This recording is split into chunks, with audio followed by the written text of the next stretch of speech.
Welcome to episode number 19. On today's show, we talk websites, delivery gifts, referral spiffs, and how car sales is just like being in theater. When you were little, what did you want to be when you grew up? A car salesman. Said no one ever. Hi, I'm Patrick Hennessy. And I'm Courtney Hennessy. Welcome to the Be Less Typical in Car Sales podcast, a real-life account of the car business that breaks the perception of what it's like to be a car sales professional. During the show, we're going to take you into the lives and minds of those who have found success. So ignite your passion and get ready to learn effective hacks to streamline your success and boost your income. So, is that your pitch? Yeah. It's pretty good.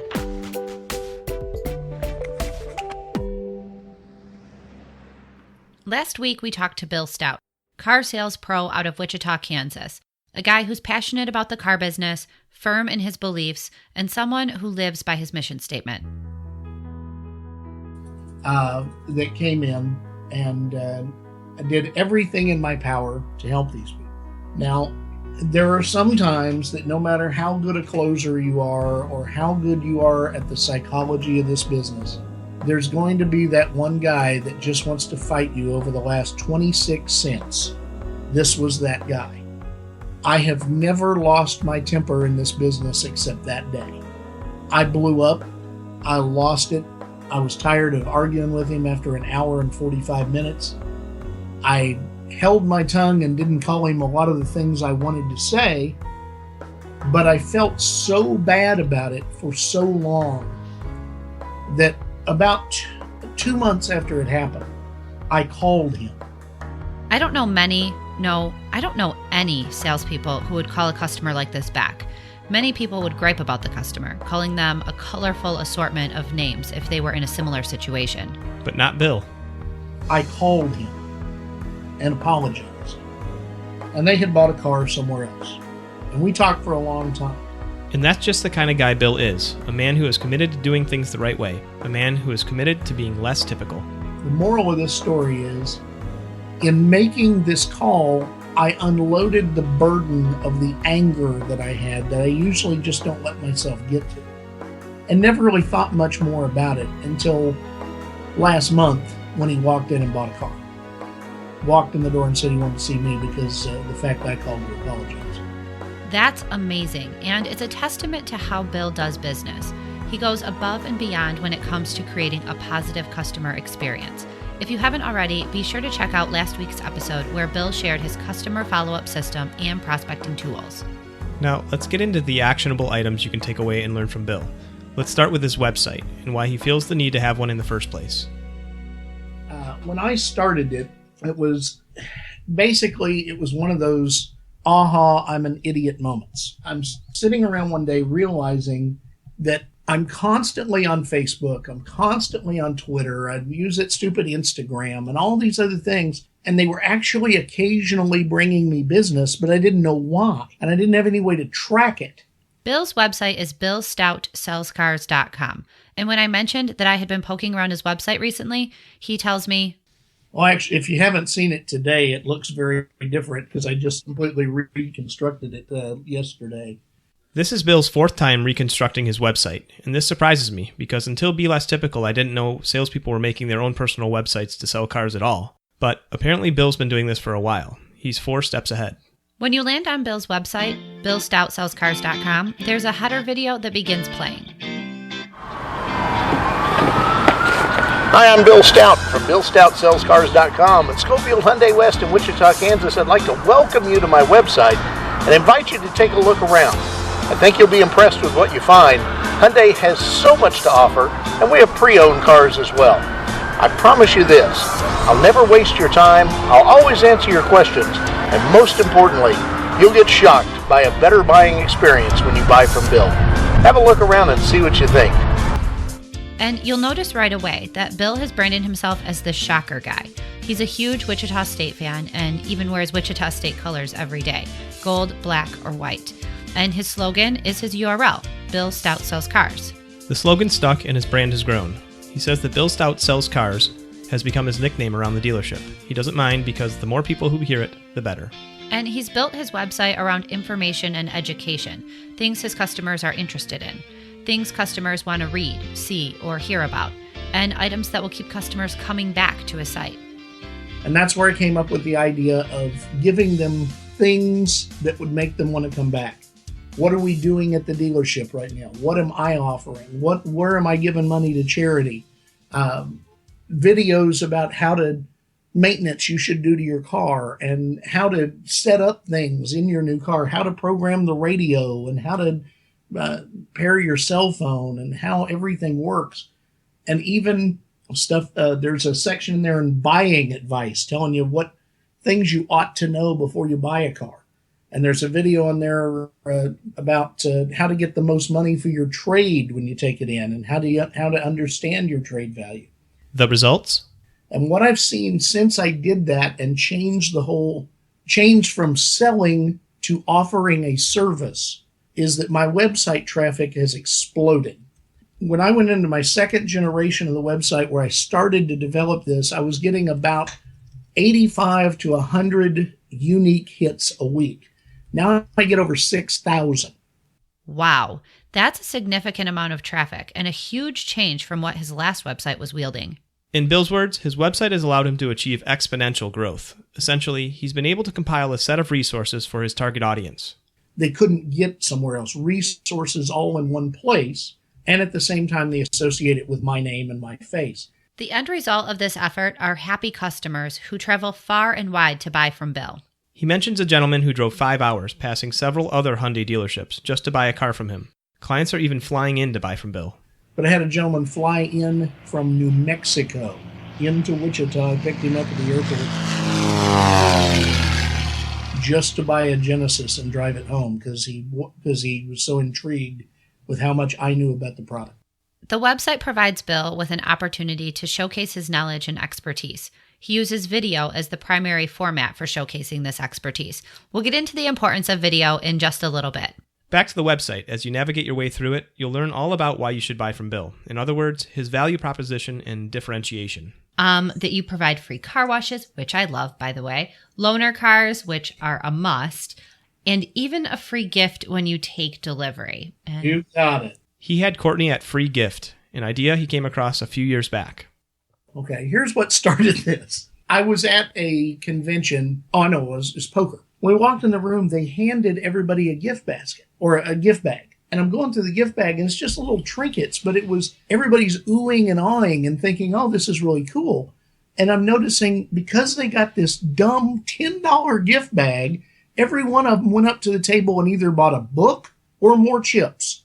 So for each $10 that the company had spent, they were making $35. And I thought that this is ridiculous, but it makes so much sense. So he notices this going on and decides then and there he needs to do something like this for his customers. And then the analysis and brainstorming began. As you might have noticed from the last episode, Bill is a numbers guy. He says, I was spending about $3.50 on every delivery. And I thought, if I push that to $9, a meager $9, that's still a tiny amount of money for every car I'm delivering. So he starts testing out different gifts that cost about $5 and found that the number one favorite was... number one, the absolute biggest one is cookies. People love cookies, especially fresh baked cookies. Lucky for him, there's a Subway and a Schlotzsky's adjacent to the dealership, both of which offer fresh baked cookies. Another option? Or cinnamon rolls. Now, they're more expensive, but if it's a client buying a more expensive car, I'm big on the Cinnabons. So when the customer is in with the finance manager, Bill runs across the street and gets a dozen fresh baked cookies or Cinnabons. What about clients who aren't food people? I don't know how that's possible, but there are some out there. For non-foodies and at the holidays, he gives out... My favorite thing are stuffed animals. I know how silly it sounds, and if you look at some of the photos I post on Facebook, everybody makes fun of them until they get one. He buys these stuffed animals by the case from Walmart. Each Christmas, he buys 5 cases of stuffed reindeer and Santa Clauses and pays $3 a piece for them. What I don't put in cars, I keep till next year or give to kids that are in the showroom. It's cheap advertising. And then to take it one step further, because that's how Bill does things, to ensure he's getting maximum exposure. I bought those iron-on patches that you can heat transfer information onto or laser print. And I have my logo laser printed with my phone number, and I put those on those stuffed animals. That cost me about $0.01 each. Nice. He goes on to list other items that he has for different seasons or reasons. During the Shocker season, he has WSU Shocker hats with his name and logo embroidered on them. If you remember from the beginning of the episode, Bill branded himself as the Shocker guy, so this fits his branding and image perfectly. He also gives out Shocker miniature basketballs that are autographed by the players. It literally can be anything. It's not the value of it, it's the perceived value, the fact that nobody else did anything like this for them. I've got to say, these small gifts and unexpected acts of kindness really do make you stand apart. After we talked to Bill, we decided to test the theory. We did something similar for all of the people who have been interviewed on the show. We sent them a holiday car sales care kit filled with small items to help them get through the holidays. Advil, a Tide pen, hand sanitizer, Febreze, etc. And of course, we threw in a few Be Less Typical stickers and pens too. The response was amazing. Everyone was so thankful. Not only was this a way to show our appreciation, it also kept us top of mind with our audience. So thanks, Bill, and hopefully you enjoyed your package. Back to business. Okay, how can someone start out? If you're looking to begin a website, there's a TNT program that Bill recommends. And it just so happens that the company that runs the TNT program is an affiliate of Jonathan Dawson, who's one of Bill's mentors and friends, and a future guest. But if you're just starting out in the car business or new to using social as a sales tool, Bill recommends that you do not start out of the gate by building a website, because you have to be able to drive traffic there. And if you're new, you probably don't have the traffic to drive. But the best place to start is YouTube. The reason is this. Think of YouTube as a free television channel, free infomercials, free commercials. You can make as many as you want, anytime you want, and as long as you understand how to name them so they'll be found in search engines, you'll get much more traffic from that, especially at first. YouTube is scary for many salespeople. Kenny mentioned it in episode number 11, and we agree. There hasn't been a day yet that I've been excited to shoot a video, even if I'm prepared. It still makes me nervous. However, once you start and accumulate viewers and followers, you can grow it into other segments. If you haven't already, be sure to listen to episode number 2, where Melissa Granke walks us through her step-by-step process for video creation. She outlines how to prepare, provides a list of the equipment she uses, and gives ideas for video content topics. In addition, we also have a blog post that we'll link to with step-by-step instructions for creating a YouTube channel and uploading video. So once you're to this point, there are 2 key factors to increasing SEO and driving traffic with your videos: the title and description with meta tags. The first part is how you name the video itself. And the key is you want to use your name or your moniker or your nickname or whatever it is you want to be recognized by in the name of the video, in every one of them. In addition, include the dealership name, city, and state within the title. For example, each video that Bill uploads has the following title format: Bill Stout, Schofield Hyundai West, Wichita, Kansas. The rest of the name of it will be before that. Now for the description, Bill says, in the description, more is better. Write a robust description filled with keywords someone would search for when looking for your content. Also include your name, your dealership's name, and once again, city and state. Remember, more is better, so fill it up. Then there's the meta tags, same philosophy as the description. But the big one is meta tags. At the bottom, after you put the description and the name, there's a place to put in tags. Load it up. There is no limit as to how many tags you can put on a YouTube video. So for example, what I suggest is you put, if your dealership is Bob's Auto Sales, then you want Bob's Auto Sales, Bob Auto, Auto Sales, every type of vehicle you can think of by brand. Not just the ones you sell, but other brand. Because when people go in and search for a Nissan in Wichita, Kansas, even though we're not a Nissan dealer, I want them to find me first. Doing this increases your SEO and helps people find your video content easier. Okay, so step number 1, YouTube. Step number 2? This one is critical. The second thing that I always recommend is Facebook. I know Facebook gets overused, and it does, but you see so many salespeople that take pictures of their clients. But what purpose does that serve? I don't know. None. Think of it this way. If we're at a family reunion and I take a photo, 3 years from now, you're not going to remember who took the photo. You're only going to remember who's in it. Okay, point taken. So instead of taking a photo of your client, take a photo with your client. I like it. What's next and what's the benefit? Once you've taken the pic, friend request the person on Facebook. Once they've accepted, upload the picture, tag them, and yourself. And the outcome? What's going to happen is all of your friends are going to see it and all their friends are going to see it. People are going to comment on it and like it. And then inevitably, somebody's going to say, where did you buy your car? Watch the comment thread and you might just get a warm lead.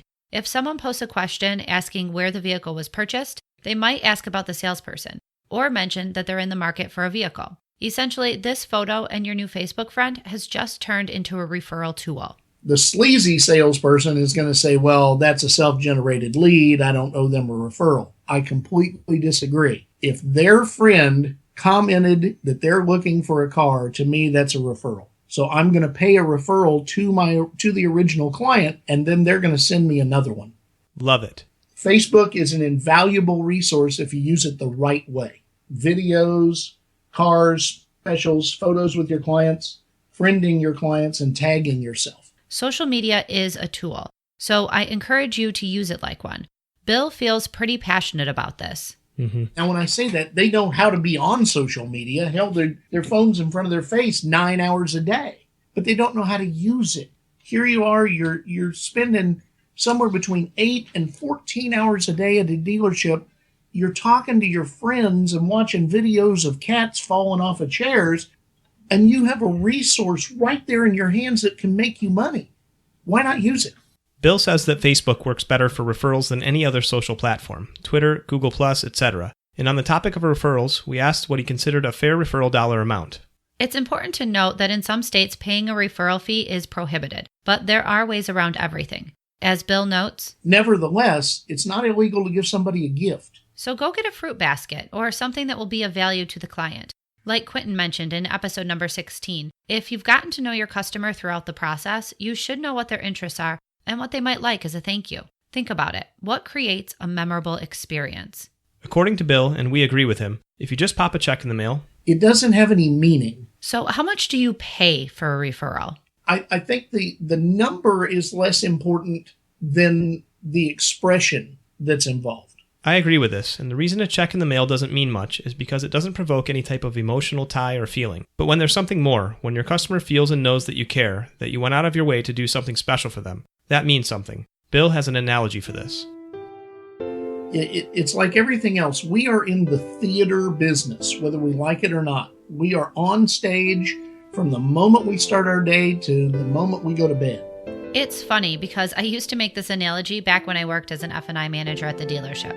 When my family would ask about my job, I told them it was like being on stage. Apparently, I'm not the only one who feels that way. So we're all in the theater business, and if you can make referrals and the delivery of that referral special, if you make a big deal about it, they will too. Bill likes to provide the referral in person. I like to show up at their office. He makes it special. If he's delivering a check, he tries to accompany it with warm cookies or donuts. Donuts are always a big hit in the morning. In addition, he brings and business cards. Because when you show up like that, they're going to introduce you to everybody in their office. And inevitably, those people buy cars too. So all of these niceties are part of a larger strategy, a really smart strategy. Not saying that Bill isn't a super nice guy, because he is, but he's figured out a way to use this theatrical event to help grow his business. But back to the original question, how much do you pay for a referral? Our store does $100, they pay the first $50. Now, I manipulate that all the time. If you're contributing, you can manipulate your referral program to drive the results you're looking for. I'll run a video one month that says, this month, if you send me somebody, you get $200. Or like in my monthly newsletter, I put everybody's birthdays this month and say, if during this month for your birthday, if you send me a referral, they pay double this month. Now, I pay the extra $100, but it's worth every penny. Yeah, for sure. It's a sale that you didn't have. Another school of thought? And I'm really glad that you explained it the way you did, because I've met many people that are staunch opponents, people that I very highly respect, that are staunch opponents of a referral cash system. You know, their opinion is if you provide a very high level of service, then naturally people will send people they know to you. In some ways, I agree with that, but I love what you're saying, that it doesn't have to be financial. It can just be a very sincere thank you with some level of service to it. You know, just showing up at their door. I mean, that would blow people's minds. I can honestly say I don't know anyone, nor have I had an experience with this level of personalized touch to the customer experience. And to take that one step further, I never would have thought a salesman cared this much about his customer's experience and about his business. It's important to remember that the customer relationship doesn't end when the customer drives off the lot.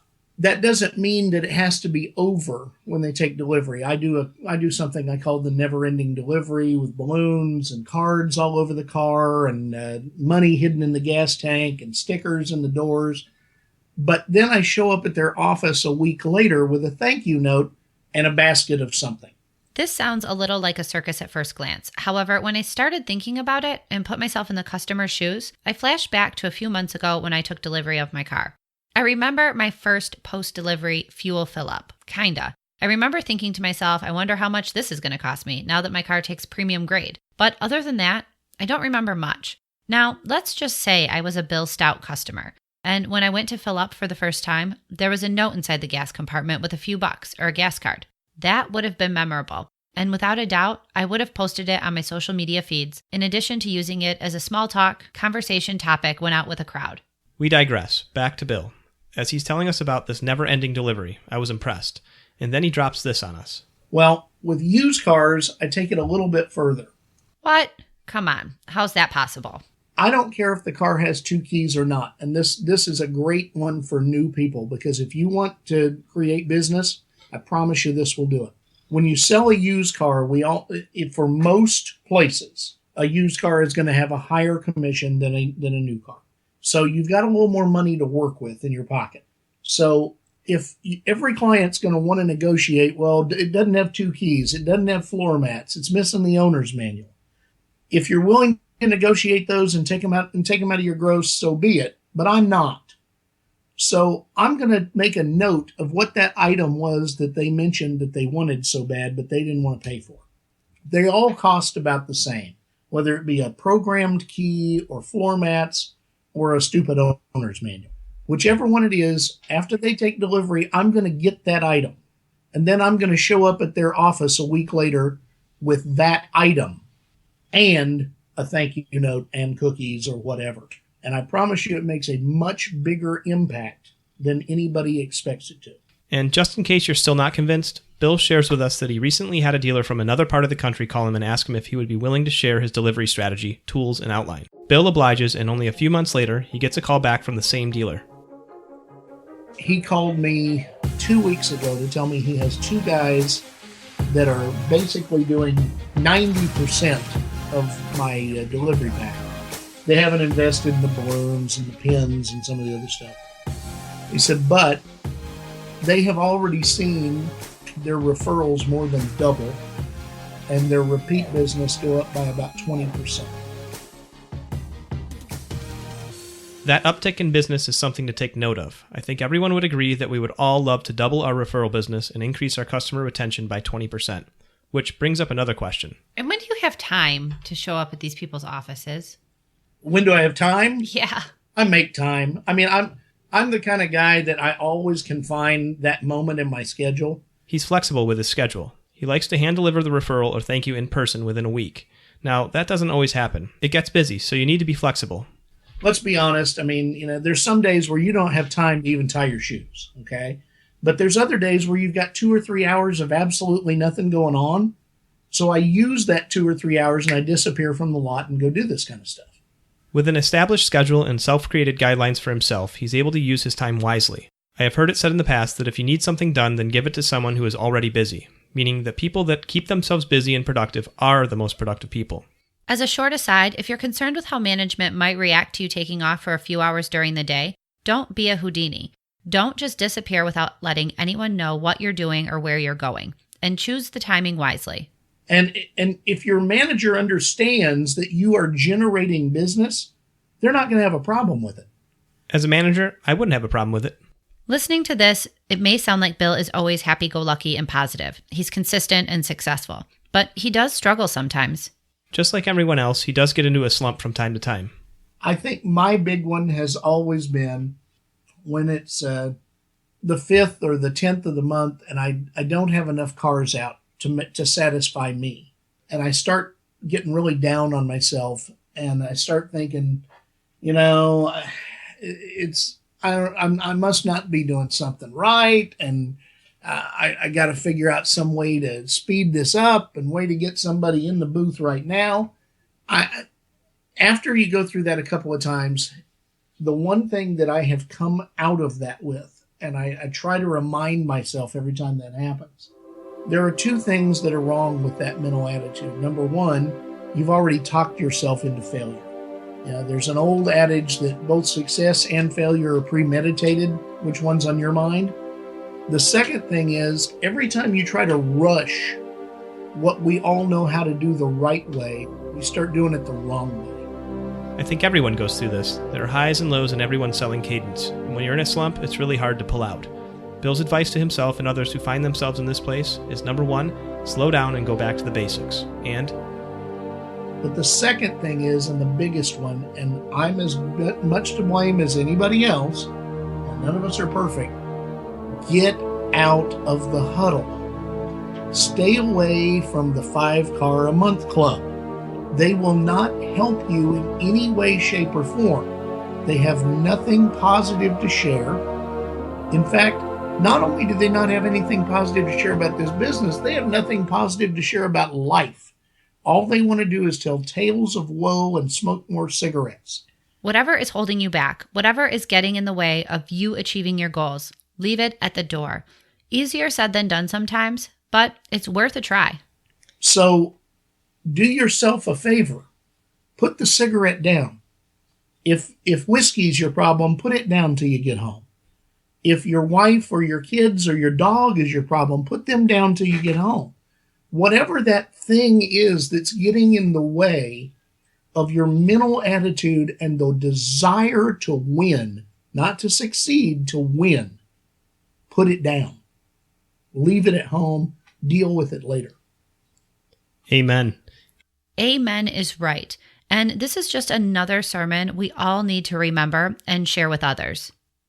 In closing, there are two final thoughts that Bill leaves us with. First, I will tell you this. When people ask me, especially people I work with, why do you spend so much money on junk? Because that's the way they perceive it. My reply is always the same. And I think if you really think about what this means, it'll take foot with you. Why, if you're not willing to invest in yourself, would you expect anybody else to invest in you? We talk about this all the time. It's important to invest in yourself, whether that's in learning, trying new strategies, challenging yourself, etc. Investing is a sign of commitment. As a manager, it's important to allow your employees to practice this as well. Try not to stifle this investment unless it goes directly against corporate policy or your moral compass. And his second closing thought? Yeah, and I know how bizarre it sounds, but it says that you should always sell from the heart. Another good piece of advice, and when you add up everything that Bill does, from keeping his mission statement in front of himself and keeping his brand, swag, and personality in front of his customers, you come up with an amazing customer service strategy that's a win. So true. If you're interested in getting a copy of Bill's Never-Ending Delivery Kit, go to belesstypical.com/kit and opt in to receive instructions on how to create a never-ending delivery that could double your referrals and increase your repeat business. Go to belesstypical.com/kit and opt in. Again, a special thank you to Bill Stout of Schofield West Hyundai. For show notes, go to belesstypical.com/019. Be sure to subscribe to the show so you don't miss an episode. And speaking of episodes, we have another Golden Nugget bonus episode this week. Our theme song is by the mysterious Breakmaster Cylinder. All episode editing and mixing is done by us, a couple of amateurs learning as we go. 2 items before we sign off. Number 1, please take a moment to share our show with your friends, family, and coworkers. Sharing is caring, and we appreciate your support. Number 2, if you or anyone you know are conducting car sales in a less typical way, please reach out to us. We want to hear your story, and there's a chance you could be featured on an upcoming show. Send me an email so we can connect. My email address is patrick@belesstypical.com.